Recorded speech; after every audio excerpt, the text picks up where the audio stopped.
Good morning all बेटा.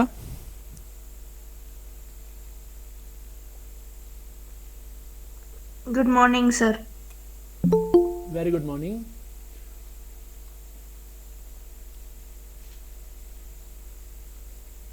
Thirty-one students are there.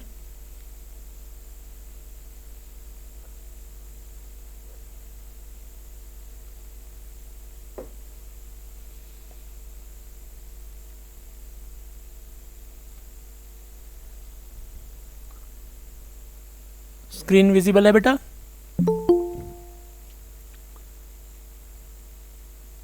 Yes, sir.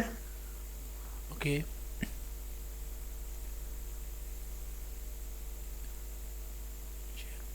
32 students आ चुके हैं. बाकी कल तो आई थिंक 35 थे ना.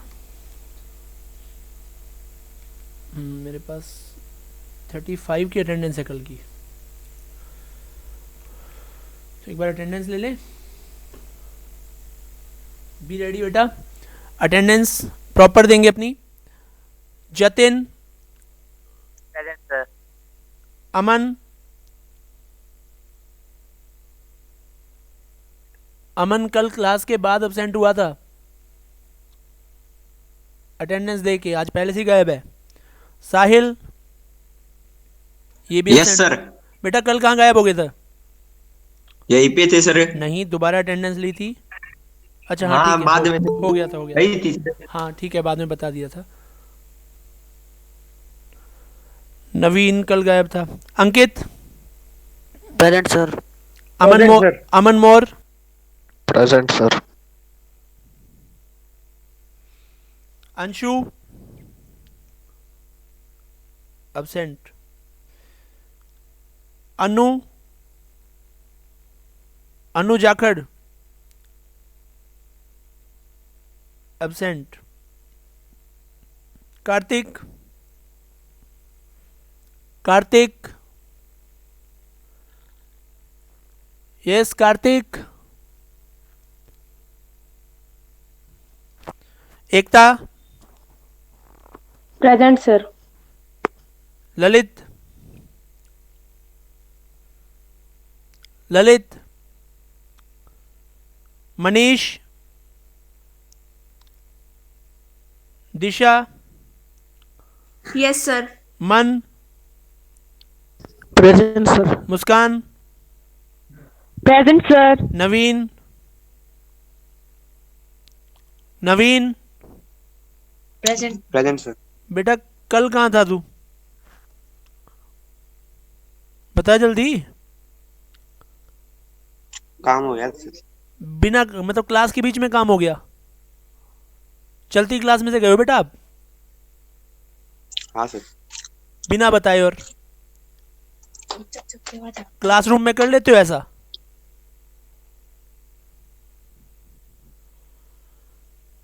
Neha, yes sir.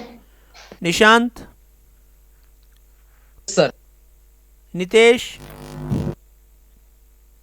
नितेश धनीरवाद से, Nitika, present sir. Nitin, yes sir. Poonam, yes sir. Sangeeta Yadav, yes sir. Sangeeta Jakhar, sir. Shakti, Shakti, present sir. Sudarshan, present sir. Poonam Sharma, sir Poonam Sharma present है, पूनम नहीं है. सर दोनों प्रेजेंट है. ओके. जतिन दोनों प्रेजेंट है. Yes sir. रोहित, रोहित, सक्षम, सक्षम एब्सेंट है. Sohit, present sir. Sumit, present sir. Tamanna, Tamanna, Tanu, Yashveer, present sir. Kushal, इनके अलावा कोई प्रेजेंट हो? अंशु भी हो गया, और आ गया sir, present sir sir. Monika. Monika कल नहीं थे बेटा आप? सर थे। तो अटेंडेंस नहीं बोली आपकी मैंने? No sir. तो कल आपने अटेंडेंस लगवाई नहीं बेटा। सर मैंने मैसेज सेंड किया था। मोनिका, अंकित दोनों प्रेजेंट हैं। अंकित दो हैं। Yes sir. सर नेम बोलो बेटा दोनों के। अंकित जाखड़। अंकित जाखड़, और दूसरा अंकित सहरावत। अंकित जाखड़, अंकित सहरावत। ठीक है बेटा। कल कौन से वाला प्रेजेंट था? दोनों। नो सर, मैं नहीं था। जाखड़ कल नहीं था। ठीक है बेटा। सर तो मैं। सहरावत नहीं था सर, जाखड़ था। अच्छा, सहरावत नहीं था। ठीक है, चलिए। और कोई है बेटा मोनिका अंकित के अलावा? ठीक है, स्टार्ट करते हैं। राहुल प्रेजेंट है सर। राहुल कल नहीं था, है ना? No sir. प्रदीप भी प्रेजेंट है सर, जुट्टी से। हाँ, तो मैं पूछ रहा हूँ ना बार बार। राहुल, प्रदीप दोनों जुट्टी से हैं? Yes sir. बेटा बता दिया पुनीत आपको भी ना? present है सर। पुनीत का नाम कल नहीं आया था क्या? No sir. हाँ, तो ऐसे गड़बड़ करोगे तो फिर तो प्रॉब्लम रहेगी। पुनीत, और सर निशांत पास नहीं एब्सेंट है सर। मैं अब प्रेजेंट था कल भी आज भी। निशांत, आप कौन से हो बेटा? गांव बोलो। लड़ायन। लडायन। ठीक है, निशांत लडायन लिख दिया मैंने दोनों केस में। ठीक है सर्कल के नोट से बेटा, नोट्स में 1-2 दिन में प्रोवाइड करूंगा। एक्चुअली मुझे ना आज भी क्लास लेके जाना है कहीं, तो इसलिए मैं अरेंज नहीं कर पाया। भैया सर आपकी तरह फ्री नहीं है, काम होते हैं इनको बहुत। क्या कह रहे हो? समझा रहे हैं सर इसको, साहिल को। नहीं बेटा, ऐसी बात नहीं है, आपके लिए हमेशा फ्री हूँ मैं, लेकिन मुझे एक्चुअली बहुत अर्जेंट जाना है, तो इसलिए कल मैं आपकी क्लास भी नहीं ले पाऊंगा। Yashveer, mind your language.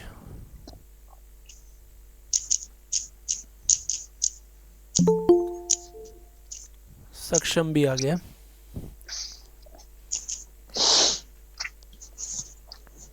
सक्षम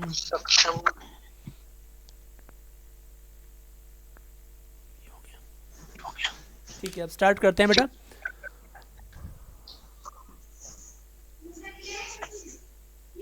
हमने लास्ट NCRTS ये किया था, सेकेंड लॉ ऑफ थर्मोडायनेमिक्स में हम चल रहे थे, रिमेंबर? यहां तक काम हो चुका था। बोलिए। Yes sir. Second law of thermodynamics की स्टेटमेंट मैंने बता दी थी, क्या थी? हो गया था सर। क्या था सेकेंड लॉ ऑफ थर्मोडायनेमिक्स? अब आप, मैं one No by one engine- पूछूंगा।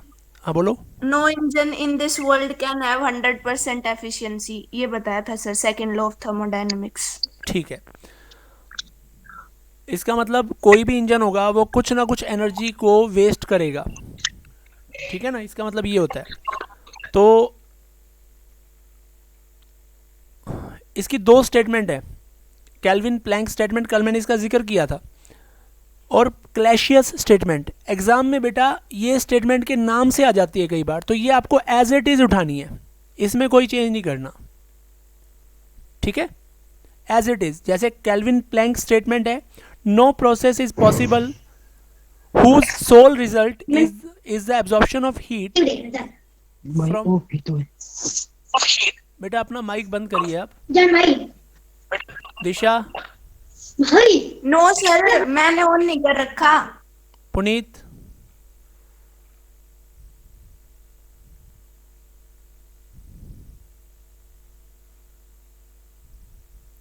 देखिए Kelvin Planck statement second law of thermodynamics के बारे में क्या है? No process is possible whose sole result is the absorption of heat from reservoir and the complete conversion of heat into work. यानी कि कोई भी प्रोसेस ऐसा पॉसिबल नहीं है जिसमें हम क्या करें, जितनी हीट एब्जॉर्ब कर रहे हैं रेजर्वोयर से उस सारे को कन्वर्ट कर दें हीट में। ये स्टेटमेंट है केल्विन प्लैंक की।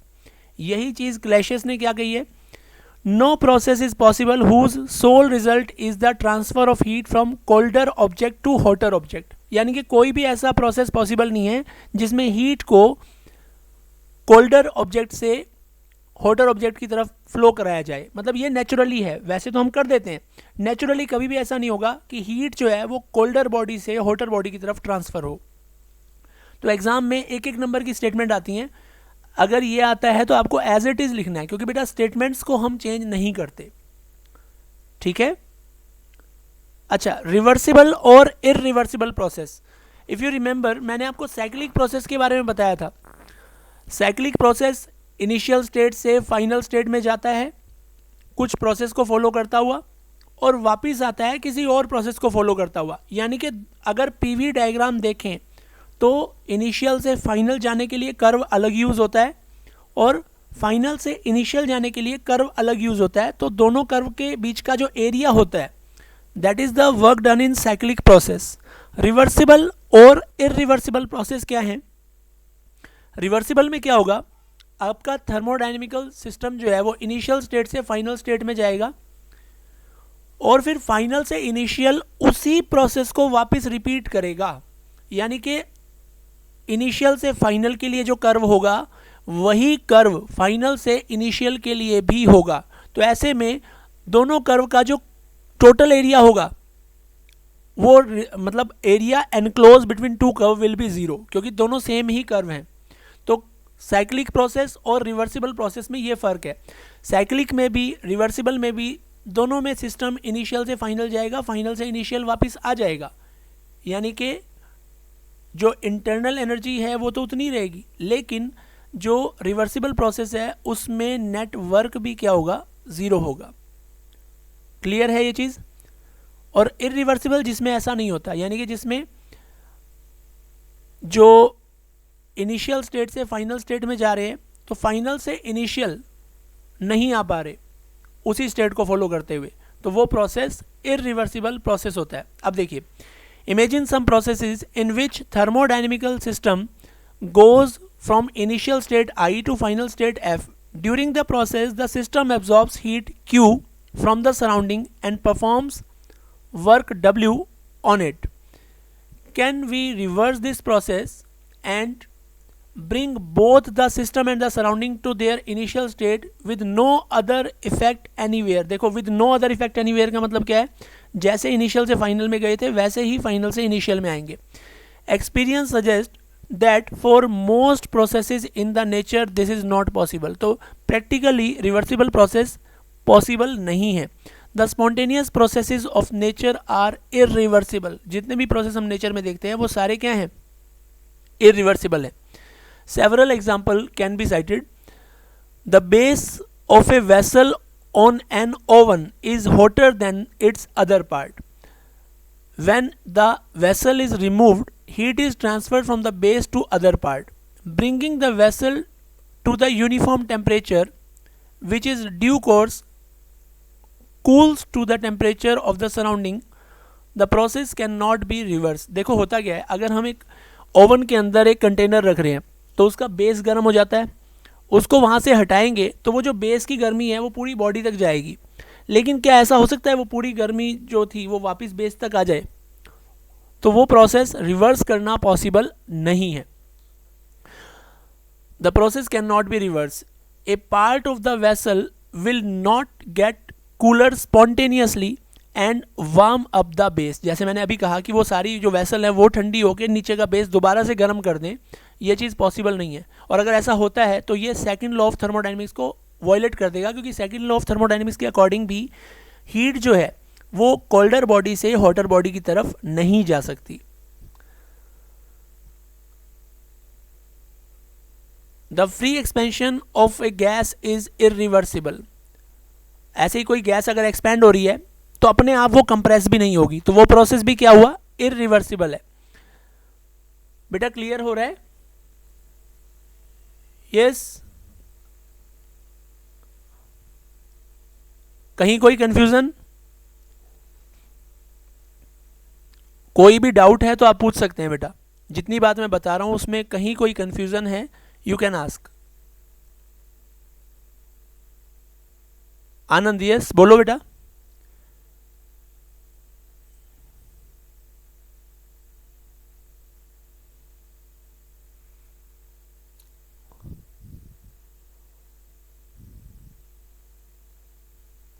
क्लैशियस, एक मिनट।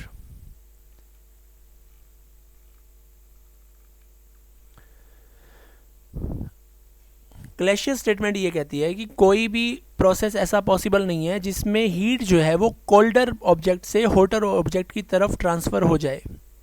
हीट हमेशा नेचुरली कहाँ से कहाँ फ्लो करती है बेटा? Hotter body to colder body. तो इसका मतलब इसका रिवर्स होना प्रोसेस, कोई भी ऐसा प्रोसेस नहीं है जिसमें उल्टा हो जाए।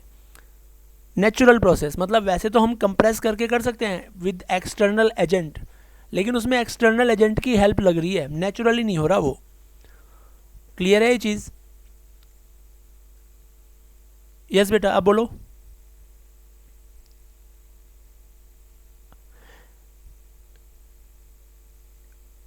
नहीं बेटा, केल्विन दोनों ने सेकंड लॉ ऑफ थर्मोडायनेमिक्स दिया है। ये दोनों ही statement second law of thermodynamics के लिए हैं। लेकिन मैं ये कह रहा हूं अगर स्टेटमेंट वाइज आ जाता है ना, अगर सिर्फ ये आ जाए कि right second law of thermodynamics तो आप कुछ भी लिख दो। लेकिन अगर ये आता है Kelvin Planck statement for thermodynamics second law, तब आप पहले वाली लिखेंगे, और अगर क्लैशियस वाली आती है तो दूसरे वाली। स्टेटमेंट जो है वो चेंज नहीं होगी। क्लियर? ओके बेटा।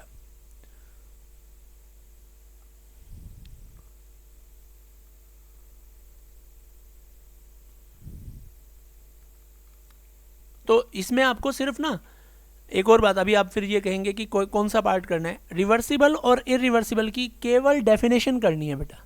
डेफिनेशन में आप क्या लिखेंगे? एक ऐसा प्रोसेस जो इनिशियल से फाइनल जाता है, फाइनल से इनिशियल आता है फॉलोइंग द सेम पाथ, वो रिवर्सिबल है। साइक्लिक और रिवर्सिबल में यही डिफरेंस है। इरिवर्सिबल जो रिवर्स नहीं होता। क्लियर? यस बेटा, समझ में आ रही है बात?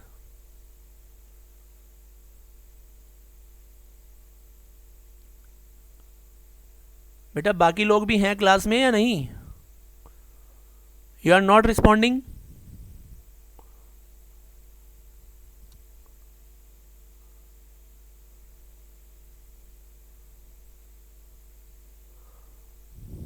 गुड, रिस्पॉन्स किया करो बेटा, तभी तो पता चलता है आप क्लास में हैं या नहीं है।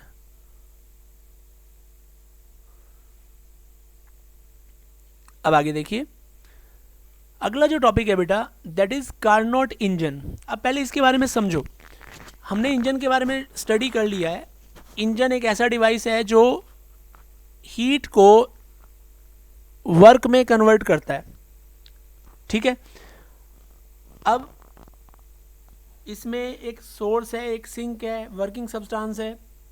सोर्स से हीट ली जाती है, कुछ वर्क किया जाता है और सिंक को बची हुई हीट दे दी जाती है। यही होता है ना इंजन में। कार्नोट इंजन क्या है? कार्नोट इंजन एक तरह का आइडियल इंजन है। मतलब एक ऐसा इंजन इमेजिन किया है जिसकी मैक्सिमम एफिशिएंसी हो सकती है। अब एक बात ध्यान रखना बेटा, यहाँ पे मैक्सिमम एफिशिएंसी का मतलब 100% एफिशिएंसी नहीं होता, क्योंकि 100% एफिशिएंसी तो इमेजिनेशन में भी पॉसिबल नहीं है, क्योंकि फिर रूल वायलेट होगा। रूल ये कहता है कि कोई भी इंजन 100% एफिशिएंट नहीं हो सकता। इसका मतलब अगर आप कोई आइडियल इंजन इमेजिन भी करते हो तो भी आपको उसकी एफिशिएंसी 100% नहीं रखनी है। Got it? ये बात समझ में आई बात ये आप सभी को या नहीं? यस? ये कौन आया था भाई?